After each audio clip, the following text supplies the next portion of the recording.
आज सुबह हमें मीडिया के माध्यम से और भारतीय जनता पार्टी के नेताओं की बाइट्स और प्रेस कॉन्फ्रेंसेस के माध्यम से ये सूचना मिली है कि माननीय एलजी महोदय, जो भारतीय जनता पार्टी की केंद्र सरकार के नुमाइंदे हैं, उन्होंने दिल्ली के डिप्टी सीएम मनीष सिसोदिया जी के खिलाफ सीबीआई की इन्वेस्टिगेशन की सैंक्शन दी है।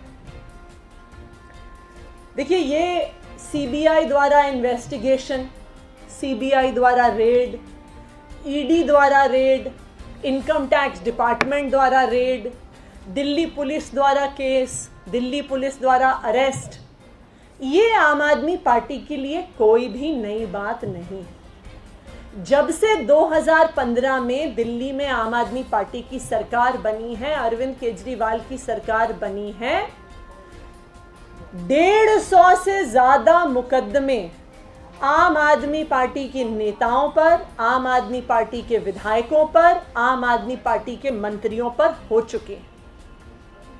2015 और 2020 के बीचों बीच हमारे 52 विधायकों पर केस हुए।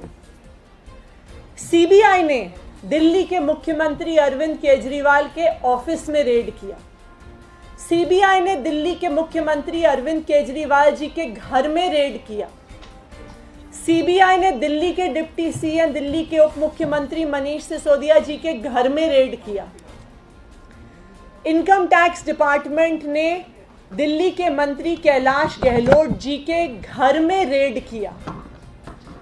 6 महीने तक दिल्ली सरकार की 400 फाइलें केंद्र सरकार द्वारा गठित असंवैधानिक शुंगलू कमेटी द्वारा रखी गई कि कहीं तो भ्रष्टाचार मिलेगा।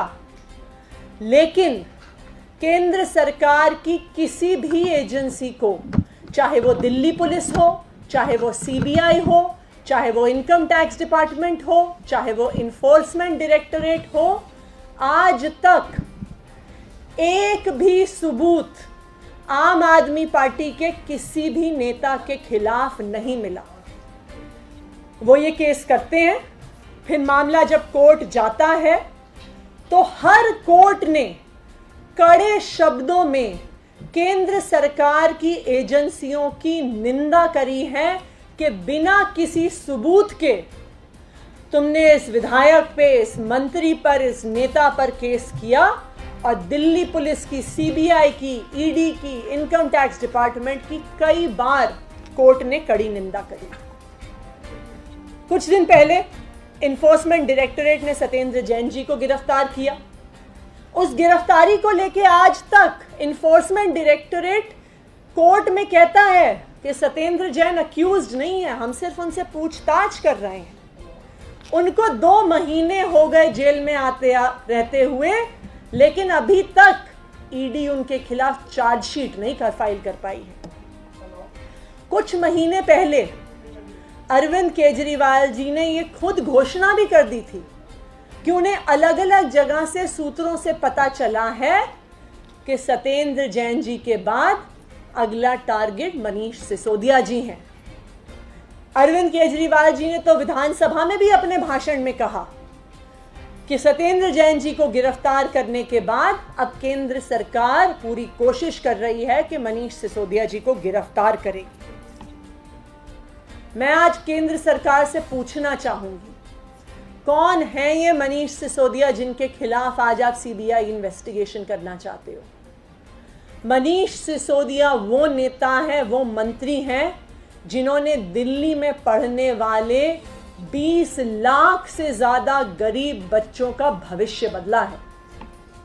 7 साल पहले जब अरविंद केजरीवाल जी की सरकार बनी थी तो पूरे देश की तरह दिल्ली के भी सरकारी स्कूल बर्बाद थे। क्लासरूम में टीचर नहीं होता था, बैठने के लिए डेस्क नहीं होता था, पीने के लिए पानी नहीं होता था, टॉयलेट नहीं होता था, बच्चों के पास किताबें नहीं होती थी। लोगों को पता था कि अगर अपने बच्चे को सरकारी स्कूल में डाला तो उसका भविष्य खत्म है। गरीब से गरीब इंसान भी सिर्फ मजबूरी में अपने बच्चे को सरकारी स्कूल में भेजता था, क्योंकि उन्हें पता था कि यहाँ पे कोई पढ़ाई नहीं होती। गरीब और मिडिल क्लास के बच्चे अपना परिवार अपना पेट काट कर अपने बच्चों को प्राइवेट स्कूल में भेजते थे, क्योंकि इन्हीं सरकारों ने सरकारी स्कूल तबाह करके रख दिए थे। ये वही मनीष सिसोदिया हैं जिन्होंने दिल्ली के सरकारी स्कूल में पढ़ने वाले इन लाखों बच्चों को एक अच्छा भविष्य दिया है। ये वही मनीष सिसोदिया हैं जिनके नेतृत्व में पिछले 5 साल से दिल्ली के सरकारी स्कूलों के नतीजे प्राइवेट स्कूल से बेहतर आ रहे हैं। ये वही मनीष सिसोदिया हैं जिनके नेतृत्व में पिछले कुछ सालों में 4 लाख से ज्यादा बच्चों ने प्राइवेट स्कूल छोड़कर सरकारी स्कूल में एडमिशन लिया है। ये वही मनीष सिसोदिया हैं जिनके नेतृत्व में हर साल अब दिल्ली के सरकारी स्कूलों से हजारों बच्चों का एडमिशन IIT, JEE, नीट के माध्यम से देश के बड़े बड़े मेडिकल और इंजीनियरिंग कॉलेजेस में होता है। लेकिन मोदी जी की केंद्र सरकार को यह कैसे पचेगा? मोदी जी की सरकार को यह कैसे पचेगा कि दिल्ली के गरीब बच्चों को अच्छी शिक्षा मिल रही है? मोदी जी को यह कैसे पचेगा कि दिल्ली में गरीब और मिडिल क्लास लोगों को अच्छी स्वास्थ्य की सुविधा मिल रही है? इसीलिए पहले मोदी जी ने पहले हमारे स्वास्थ्य मंत्री को गिरफ्तार करवाया और अब हमारे शिक्षा मंत्री और उप मुख्यमंत्री मनीष सिसोदिया जी को गिरफ्तार करने की कोशिश कर रहे हैं। किस तरह के आरोप लगाए जा रहे हैं? आरोप सुनकर तो हंसी आती है। आरोप लगाया जा रहा है भारतीय जनता पार्टी द्वारा कि मनीष सिसोदिया जी, जो फाइनेंस मिनिस्टर भी हैं, ने एक्साइज पॉलिसी के तहत भ्रष्टाचार किया है। उन्होंने लॉस टू द एक्सचेकर किया है।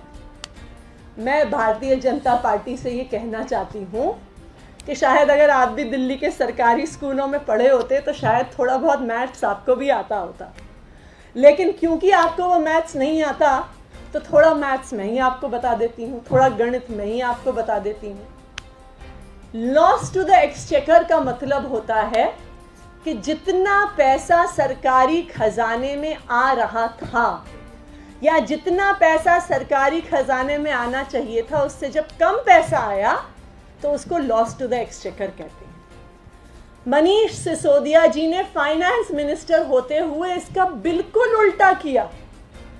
वो जो नई एक्साइज पॉलिसी लेके आए उसके तहत सरकारी खजाने में आने वाला पैसा बढ़ गया, रेवेन्यू की चोरी रुक गई। तो मैं भारतीय जनता पार्टी को बताना चाहूंगी कि इसे लॉस टू द एक्सचेकर नहीं कहते हैं, इसे प्रॉफिट टू द एक्सचेकर कहते हैं। सरकारी खजाने को होने वाला मुनाफा जो पुरानी सरकारों और पार्टियों द्वारा एक्साइज पॉलिसी चलाई जाती थी, उसके तहत 2019-20 में दिल्ली सरकार को 4,109 करोड़ का रेवेन्यू हुआ। 2020-21 में मनीष सिसोदिया जी एक नई एक्साइज पॉलिसी लेके आते हैं, वो भी नवंबर के महीने में, यानी मात्र 4 महीने ये नई एक्साइज पॉलिसी 2020-21 के फाइनेंशियल ईयर में चली, लेकिन मात्र 4 महीने में दिल्ली सरकार को 1300 करोड़ रुपया ज्यादा सरकारी खजाने में मिला। 2020-21 में सिर्फ 4 महीने जब नई पॉलिसी चली तो दिल्ली सरकार को 5,446 करोड़ एक्साइज से रेवेन्यू हुआ। तो मैं 2019-20 में 4,109 करोड़ रुपए एक्साइज डिपार्टमेंट में रेवेन्यू के तहत आए। 2020-21 में जहां पर 8 महीने पुरानी ही पॉलिसी चली, मात्र 4 महीने नई पॉलिसी आने के बाद दिल्ली सरकार के एक्साइज डिपार्टमेंट को 5,446 करोड़ रेवेन्यू आई। यानी मात्र 4 महीने नई पॉलिसी आने से पब्लिक एक्सचेकर को 1300 करोड़ रुपए का मुनाफा हुआ। तो मैं भारतीय जनता पार्टी से कहना चाहूंगी कि कृपया थोड़ा गणित तो सीख लें किसी भी फालतू आरोप प्रत्यारोप को लगाने से पहले। मैं तो अचंभित हूं मीनाक्षी लेखी जी तो खुद मंत्री हैं, वो तो खुद फाइलों को पढ़ती होंगी, फाइलों को साइन करती होंगी। मैं बस एक एग्जाम्पल दूंगी उनकी पीसी से। वो कहती हैं कि जिस एजेंसी को टेंडर नहीं मिला उसके पैसे मनीष सिसोदिया जी ने वापस कर दिए। लेकिन मैं उन्हें कहना चाहूंगी कि मुझे आपकी बात पे इतनी हंसी आ रही है कि पॉलिसी जो आपके ही नुमाइंदे एलजी साहब ने जिस पे अपना ठप्पा लगाया है, ब्लैक एंड वाइट शब्दों में कहती है कि जब कोई कंपनी टेंडर के लिए अप्लाई करेगी वो एक सिक्योरिटी डिपॉजिट देगी, और जिस कंपनी को टेंडर नहीं मिलता उसको उसका सिक्योरिटी डिपॉजिट वापस किया जाएगा। ये एक बेसिक सरकारी नियम है जिसको आज एक बहुत बड़े भ्रष्टाचार के तहत भारतीय जनता पार्टी सामने रखने की कोशिश कर रही है। इसी तरह हर एक आरोप जो भारतीय जनता पार्टी रख रही है बिल्कुल झूठा है, बिल्कुल निराधार है। और जैसा मैंने कहा कि ये एक्साइज पॉलिसी सरकारी खजाने को मुनाफा दे रही है, loss to the public exchequer नहीं कर रही है। फिर ये सवाल उठता है कि अगर ये इतनी सरल बातें हैं तो ये तो भारतीय जनता पार्टी को भी पता होंगी, उनको भी पता होंगी कि ऐसे हास्यास्पद आरोप लगा रहे हैं तो ये तो आधे घंटे के अंदर सारा डेटा निकल जाएगा और सारी गलत साबित हो जाएंगी। तो फिर क्यों कर रहे हैं? कर इसलिए रहे हैं क्योंकि भारतीय जनता पार्टी की केंद्र सरकार को, मोदी जी की सरकार को अरविंद केजरीवाल से डर लगता है। आज दिल्ली वालों ने देख लिया है कि जहां केजरीवाल की सरकार है वहां पे शानदार स्कूल होते हैं, शानदार अस्पताल होते हैं, फ्री बिजली मिलती है, फ्री पानी मिलता है। तो इसलिए दिल्ली वाले बार बार अरविंद केजरीवाल को वोट देते हैं। पहले 67 सीट दी, 5 साल बाद इनकी हर कोशिश के बाद 62 सीट दी। अभी एक बाई इलेक्शन हुआ तो एक तरफा वोट आम आदमी पार्टी को पड़ा। क्यों? क्योंकि दिल्ली के लोग अरविंद केजरीवाल के काम से खुश हैं। ना सिर्फ दिल्ली के लोग, अब पंजाब के लोगों ने भी दिखा दिया कि हम तो अरविंद केजरीवाल की ही सरकार चाहते हैं, हम तो आम आदमी पार्टी ही चाहते हैं। और पंजाब की जीत के बाद पूरे देश में आम आदमी पार्टी की जो आंधी चली है, जब देश के अलग अलग हिस्से से लोग आम आदमी पार्टी से जुड़ रहे हैं, देश के अलग अलग कोनों में अरविंद केजरीवाल की लाखों लोगों की सभाएं हो रही हैं, कई लोग आम आदमी पार्टी से जुड़ना चाह रहे हैं, अलग अलग राज्यों में आम आदमी पार्टी को इतना समर्थन मिल रहा है, पूरे देश के लोग अरविंद केजरीवाल को एक उम्मीद की तरह देख रहे हैं, तो ऐसा लग रहा है कि मोदी जी की रातों की नींद उड़ गई है। अब मोदी जी की रातों की नींद उड़ गई है, या जब थोड़ी बहुत नींद आती है तो लगता है कि अरविंद केजरीवाल भूत की तरह उनके सपनों में आ जाते हैं। जब अरविंद केजरीवाल जी भूत की तरह उनके सपनों में आ जाते हैं तो फिर वो सुबह सुबह उठ के अपने सारे नेताओं को कहते हैं, सारे मंत्रियों को कहते हैं, सारे नुमाइंदों को कहते हैं, भाई इस केजरीवाल की सरकार के कामों को किसी तरह से बंद कराओ, इस केजरीवाल की पार्टी के कामों को किसी तरह से बंद करवाओ, वरना मुझे नींद आनी बंद हो जाएगी। तो मैं आदरणीय प्रधानमंत्री मोदी जी से कहना चाहूँगी कि अगर आपको रात को नींद नहीं आती है, अगर अरविंद केजरीवाल जी आके भूत की तरह नाचते हैं आपके सपनों में, तो आप नींद की गोली ले लीजिए ना। वो तो सिंपल सा समाधान है। क्यों अपनी खिल्ली उड़ा रहे हैं? क्यों ऐसा डेटा सामने रख रहे हैं जो आधे घंटे में गलत साबित हो जाएगा? मैं आदरणीय प्रधानमंत्री नरेंद्र मोदी जी से कहना चाहूंगी कि आज पूरे देश के लोगों को अगर कोई एक उम्मीद दिखती है एक बेहतर जिंदगी की, एक बेहतर सरकार की, अपने बच्चों के बेहतर भविष्य की, तो वो उम्मीद सिर्फ और सिर्फ अरविंद केजरीवाल। मैं मोदी जी से कहना चाहूंगी कि आप हमें डराने की कितनी कोशिश कर लीजिए, आप हमारे काम रोकने की कितनी भी कोशिश कर लीजिए, हम अरविंद केजरीवाल के सिपाही हैं, हम आपकी एजेंसियों से डरने वाले नहीं हैं। आपने सत्येंद्र जैन जी पर केस किया, अब आप उनको जेल भेज दिया, अब आप मनीष सिसोदिया जी को जेल भेजने की तैयारी कर रहे हैं। मुझे पूरा भरोसा है कि इसके बाद वो मुझे भी जेल भेजेंगे, सौरभ भारद्वाज को जेल भेजेंगे, दुर्गेश पाठक को जेल भेजेंगे। लेकिन मैं मोदी जी से कहना चाहती हूं कि हम जेल से डरने वाले नहीं हैं। हमने भारत में बदलाव लाने की कसम खाई है।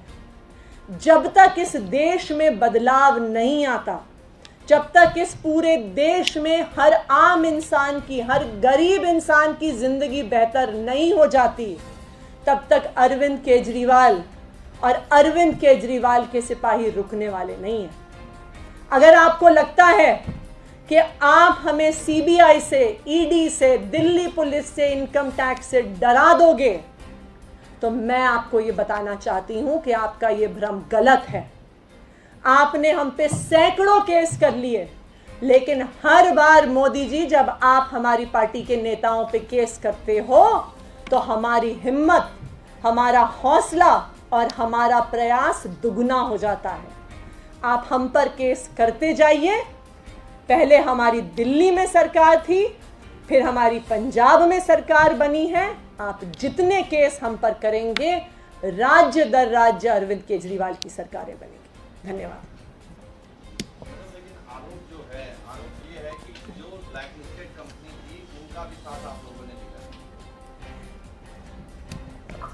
देखिए, जैसा मैंने कहा आपको अपनी प्रेस वार्ता में कि एक भी डेटा जो भारतीय जनता पार्टी द्वारा दिया गया है वो फैक्चुअली करेक्ट नहीं है।